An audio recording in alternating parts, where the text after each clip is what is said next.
Photo స్టాట్లు మనకి ఇచ్చేవాడు. ఆ ఫోటో స్టాట్ తీసుకుని ఏం చేసుకోవాలా?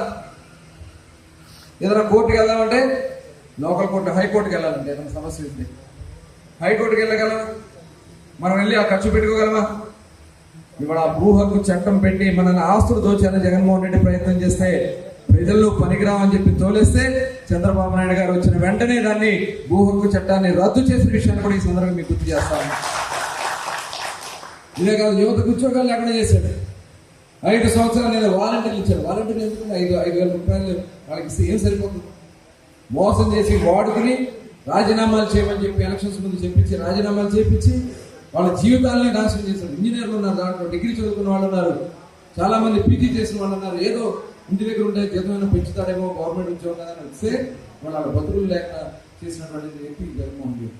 ఇవాళ బాబు గారు అలాంటి ఉద్యోగాలు ఎవరు? ఇవాళ మన ప్రభుత్వంలో రేపు త్వరలోనే మెగా డిఎస్సి నిర్వహించబోతా ఉన్నాం.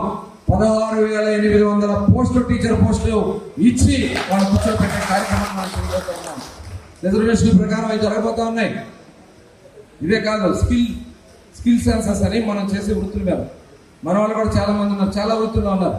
ఫిషింగ్ చేసేవాళ్ళు కొంతమంది ఉంటే, వెల్డింగ్ చేసేవాళ్ళు ఉన్నారు, ఇంకా వేరే వేరే పనులు చేసుకునే వాళ్ళు చాలా మంది ఉన్నారు. వాళ్ళను కూడా స్కిల్స్ ట్రైనింగ్స్ ఇప్పించి రేపు వచ్చే పరిశ్రమల్లో మన వాళ్ళందరూ కూడా ఉద్యోగాలు వచ్చే విధంగా చేయాలనే కార్యక్రమంలోనే స్కిల్ సెన్సెస్ కూడా స్టార్ట్ చేసుకోవడం కూడా జరిగింది. ఇలా అనేక కార్యక్రమాలు, హౌసింగ్ స్కీమ్ కూడా ఇవాళ చూసాం. ఇవాళ జగనన్న ఇళ్ల పేరుతో ఏం చేశాడు?